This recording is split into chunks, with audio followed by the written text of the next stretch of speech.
What's up, people? My name is Shaggy, the opinionated hippie, currently running Zappa March Madness here on the channel. Elsewhere, I have reviews of every single Frank Zappa album and all of his tours, plus some other random stuff like Grateful Dead reviews, because there's a connection to Frank. But right now, I have the results for part 4 of the round of 32, and they are right there. And there were no upsets in this round.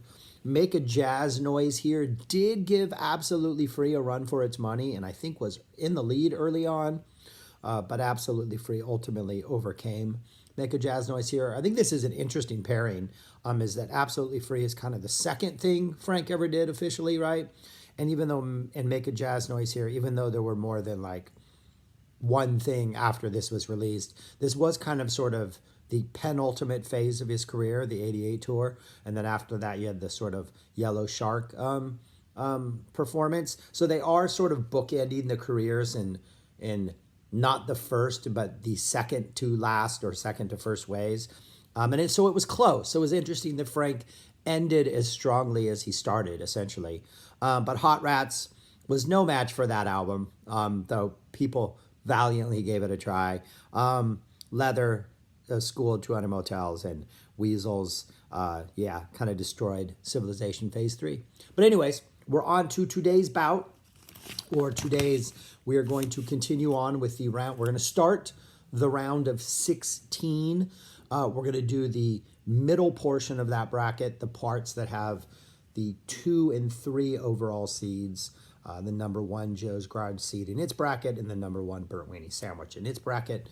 So again, there will be 4 different bouts. These are what the bouts are right there. You can look at them now, make your decision, and vote in the comments below. Or if you want, I'm going to spend some time advocating for each of those once again. And then when we get to the next part, when we get to the round of 8, and that's when I'm going to actually start using other people's words that have been posted in the comments as reasons why you should vote for somebody. So if you have something really powerful to say about one of these albums, I will use your words if that album makes it to the round of 8. But anyways, so here we go. Round of 16, we're going to start with the number 3 overall seed, that part of the bracket, and then go on. Anyways, you'll see what they are. Just watch and then vote, or look back at that chart and then vote. Here we go, on to the first bout. The first bout in this part is the number 1 seeded Burnt Weenie Sandwich versus the number 4 seeded Apostrophe. How can you go wrong with Apostrophe? Don't Eat the Yellow Snow, Cosmic Debris, nice little jam, and I can never say eccentrifugal force. Excellent transition into the title track. You get probably one of his best ballads ever in Uncle Remus. You get a Stinkfoot in there. It's got some, the Don't Eat the Yellow Snow itself is probably worth the price of admission alone. And the Uncle Remus. You got one thing on each side, though one of the sides is 4 complete songs. It's Apostrophe. It's one of those albums it's like a starter pack for Zappa. Get a little bit of everything. You get a nice guitar solo, get a nice little instrumental, you actually get a ballad with some social commentary, you get this weird song about Eskimos, like a perfectly balanced album. And it's going up against Burnt Weenie Sandwich, which is balanced in a different way. Opens up with like a little doo-woppy number, closes with a doo-woppy number. There's a bunch of instrumentals in between. Some of them are like classically Stravinsky. One of them's named Igor. So Igor's Boogie. You get a nice weird guitar solo in there that kind of meanders through some percussion. You get the big giant events of Holiday in Berlin and Let's Little House I Used to Live In. You get these beautiful sort of like acoustic-y instrumental ballady things like ABC.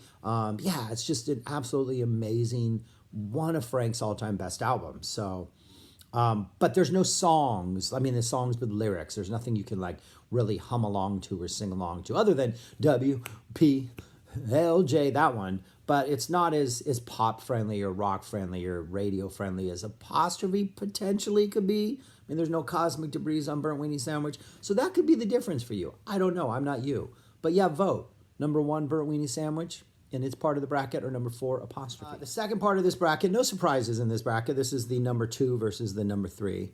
We're only in it for the money against number 3, Overnight Sensation. Overnight Sensation is very much sort of a companion piece to Apostrophe. Many of you probably own a CD that has both of these on it. Overnight Sensation is the song, rock, pop, mainstream album of Frank's career, probably the most of them all, despite the lyrical content. Camarillo Brillo could have been a radio hit. Dirty Love probably should have been a radio hit. 50-50, a great jam. Zombie Wolf, the best guitar solo he's ever played on a song. You have Montana. You have something I'm missing that I can't... What am I missing? I don't know. So I'm the Slime.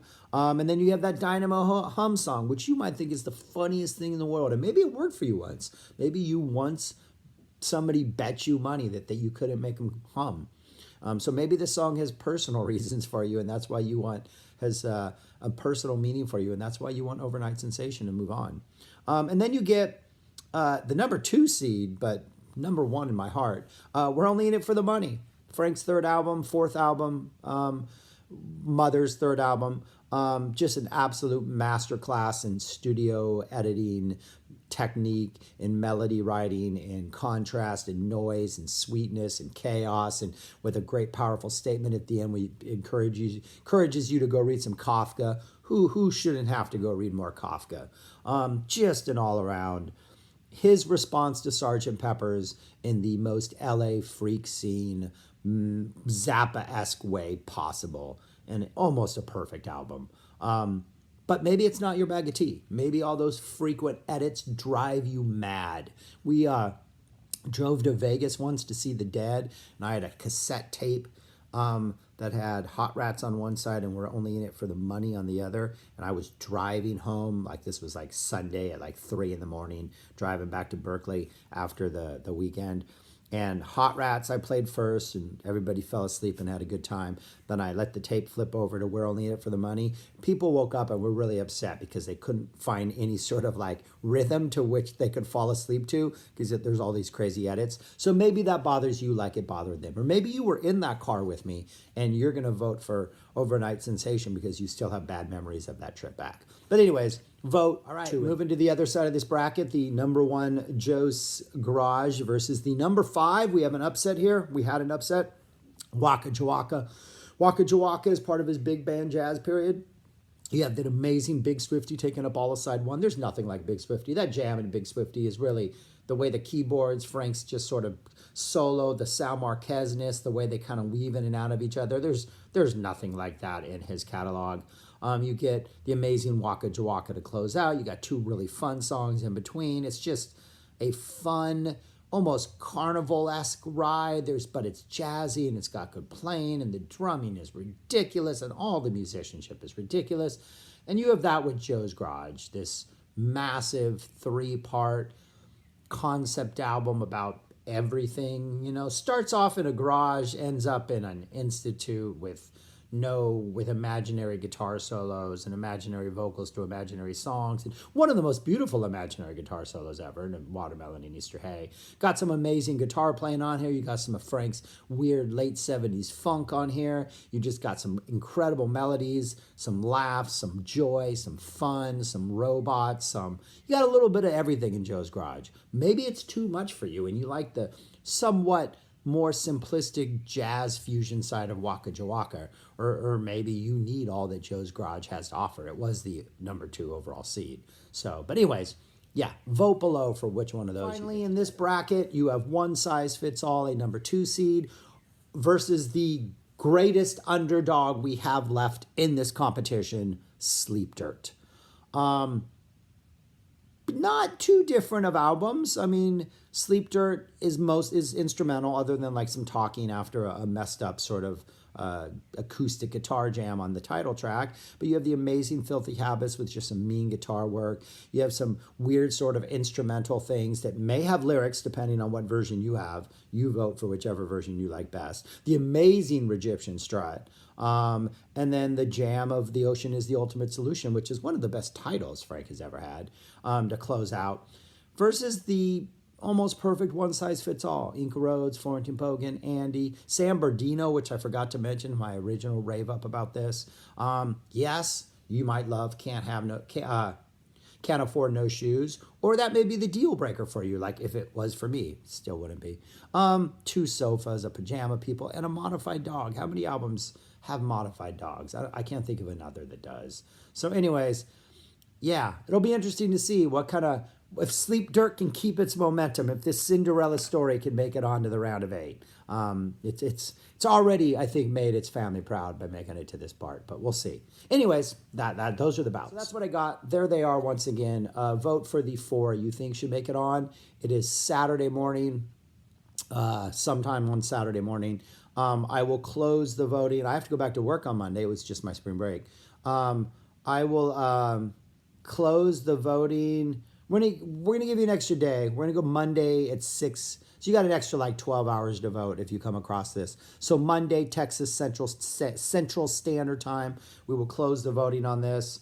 And then, yeah, move on to the next round after that. But tomorrow morning, Sunday morning, I will post the other side of this bracket, give you a couple of days to vote, and then we'll wrap this up. Anyways, thank you for watching. Vote below, all that kind of stuff, and subscribe if you want to know when the next video pops up. You know how this works, man. You're not new to this thing, I don't think. All right, peace, y'all. Bye.